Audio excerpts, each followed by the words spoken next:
네, 지금 시각 3시 42분 39초 막 지나고 있습니다. 자, 이번 코너는 조프로의 경제TV 시간입니다. YTN 경제부 조태현 기자 나오셨습니다. 어서 오십시오. 네, 안녕하세요. 조태현입니다. 네, 먼저 오늘의 주식시장 상황부터 좀 정리를 해주실까요? 언제나 그렇듯이 첫마디는 간밤이죠. 간밤에 뉴욕 증시가 소폭이지만 반등하는 모습을 보였습니다. 네. 3거래일 만에 상승했는데요. 국내 증시 역시 개인의 순매수에 힘입어서 상승세로 출발을 했습니다. 근데 중간에 하락세로 돌아섰다가요. 장 막판에 다시 좀 힘을 내는 모습을 보였는데요.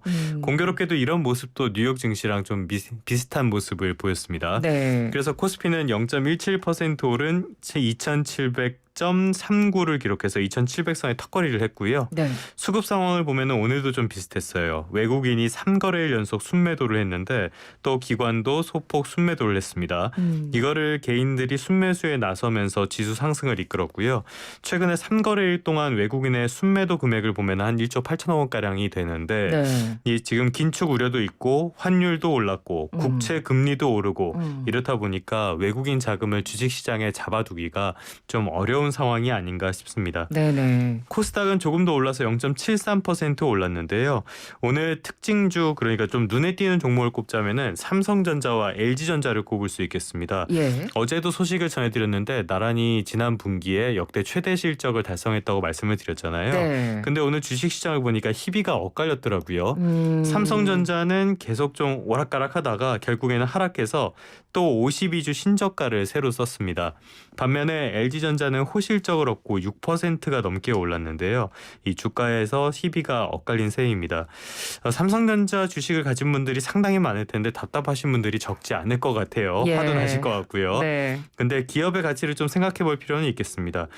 지금 삼성전자의 주가가 기업 가치를 밑돌고 또 다른 이유 때문에 주가가 하락했다. 그러니까 기업이 아니라 외부적인 요인 때문에 하락했다고 본다면은 그 시점이 언젠지는 몰라도 효율적 시장에서 그 가치만큼의 수렴하는 주가는 언젠가는 가게 돼 있으니까요. 네네. 조금 여유를 가지고 지켜보시는 게 좋지 않을까 싶습니다. 네, 알겠습니다. 오늘 주식시장 먼저 정리를 해봤고요.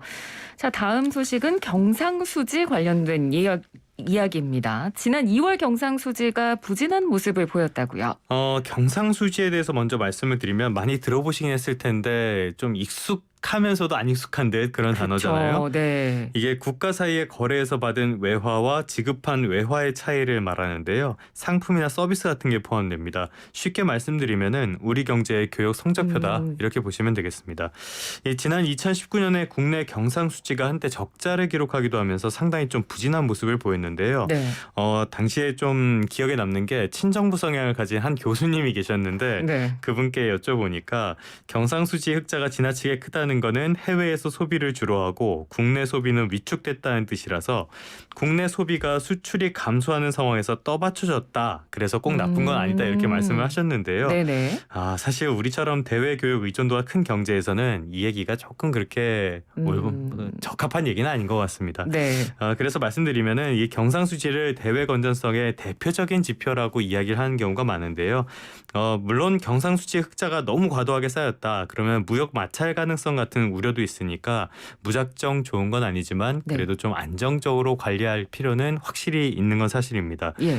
그래서 이제 본론으로 들어가서 오늘 오전에 한국은행이 자료를 냈는데요. 2월의 경상수지가 64억 2천만 달러, 우리 돈으로 7조 8천억 원가량으로 집계됐습니다. 네. 2020년 5월 이후에 22개월 연속 흑자 행진이었습니다. 그런데 여기까지 보면 좋은 것 같지만 내용을 보면은 지난해 같은 달보다는 흑자 규모가 16억 4천만 달러 감소했습니다. 그러니까 1년 만에 25% 넘게 줄어들었다. 이렇게 볼 수 있겠습니다. 네, 25% 넘게 줄어든 이유가 있을까요?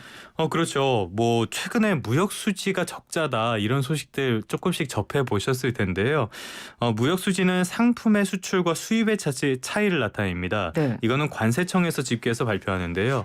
그래서 한국은행이 발표하는 경상수지 가운데 상품 수지와는 약간의 차이가 있습니다. 네네. 어찌됐든 비슷한 이유로 비슷비슷하게 움직이긴 하니까요. 네. 경상수지 역시 같은 상황으로 악화됐다고 볼 수 있겠습니다. 경상수지에서 우리나라는 뭐 서비스 이런 것도 있긴 하지만 역시 제조업의 국가잖아요. 그렇죠. 그래서 가장 중요한 거는 역시 상품 거래 결과를 뜻하는 상품 수지라고 볼 수 있겠습니다. 네. 그런데 이 상품 수지 흑자가 지난 2월에 42억 7천만 달러에 그쳤어요. 1년 전보다 15억 9천만 달러나 크게 줄었습니다.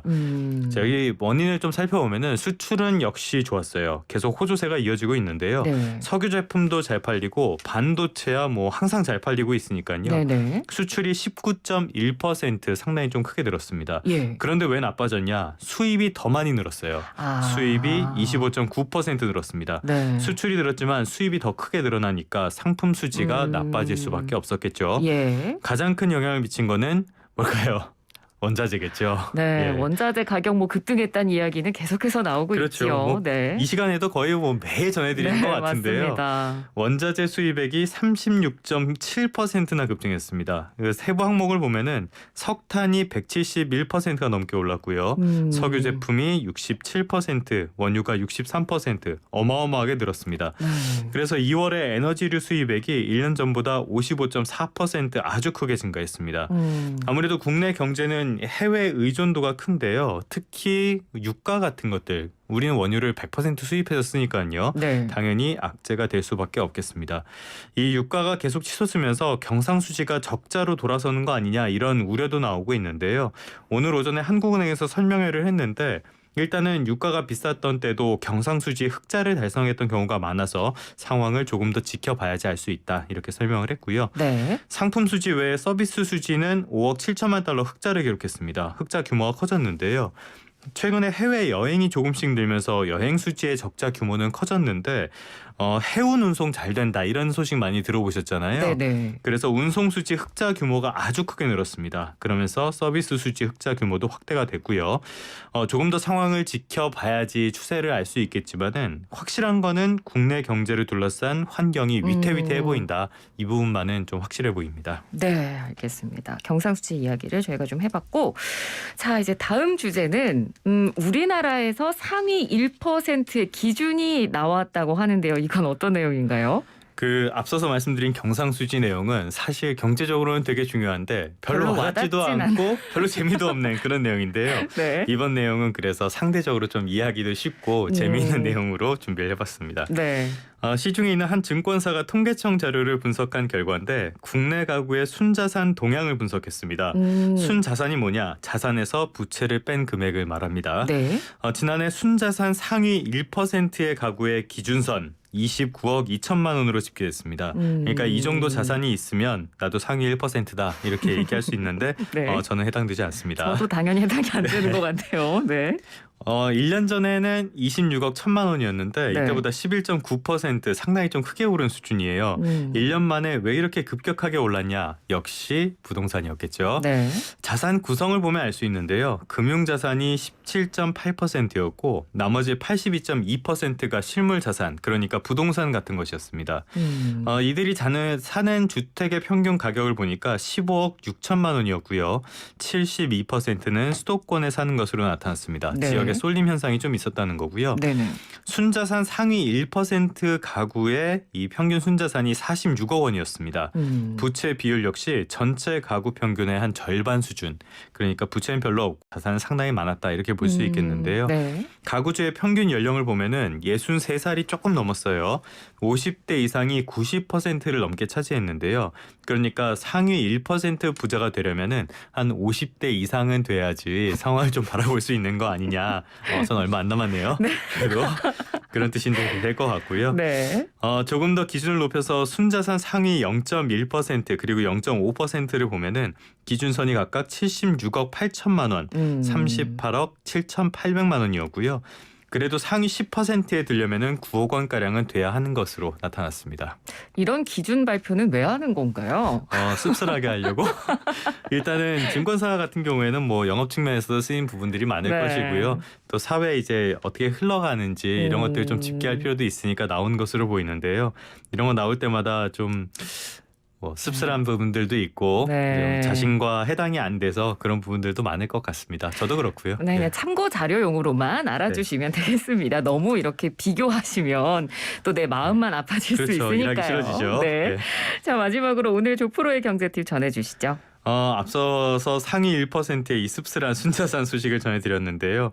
결국에는 부동산이 상당히 좀 큰 영향을 미친 결과다 이렇게 봐야 될 것 같습니다. 네. 그런데 이제 문재인 정부 출범 뒤에 부동산 시장이 어떻게 변했냐 이걸 보면요. 수도권 위주로 올랐어요. 이 이야기는 고가 주택은 더 빠르게 올랐고 상대적으로 가격이 저렴한 주택 가격은 더 느리게 올랐다 이렇게 봐도 될 것 같습니다. 실제로 통계 자료를 봐도 상위 5분위로 나누잖아요. 네. 근데 상위 가격보다 하위 가격이 훨씬 느리게 오르는 모습들을 실제로 확인할 수 있거든요. 그런 거는 자산의 양극화가 더 심해졌다라고 볼 수밖에 없는 부분이에요. 네네. 초기에 소득주도 성장 같은 정책들을 보면은 이거는 자산의 양극화를 해결하는 것보다는 소득의 양극화 쪽에만 좀 집중된 정책이다 보니까 현실과는 거리가 있었다. 이런 비판이 나오는 이유도 이런 부분인데요. 그러니까 결국에는 부동산 정책의 실패가 단순히 부동산 가격의 급등뿐만이 아니라 경제는 물론이고 사회 전반, 네. 예를 들어서 뭐 저출산 같은 문제까지도 그러네요. 상당히 좀 영향을 미친다고밖에 볼 수 없을 것 같습니다. 네. 이런 측면에서 봤을 때 지금 인수위의 행보에도 조금 우려되는 부분이 적지 않게 있는 것도 사실이에요.